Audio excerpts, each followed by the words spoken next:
All right, so what changes have you noticed? So when Miles first came in, he was having a hard time going poopy on the potty, and he was very constipated. And I would say like after a week of getting chiropractic done, he has been going poopy on the potty almost every single day. Nice. It's been pretty fantastic, yeah. Nice. It's as simple as getting adjusted.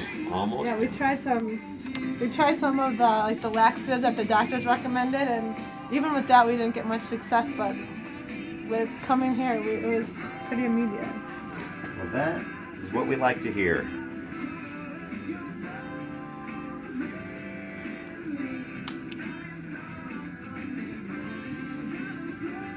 Alright, how's the breathing been?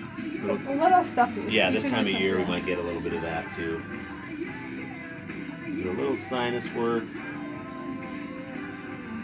Now breathe through your nose. There you go. That was easy. You want stickers?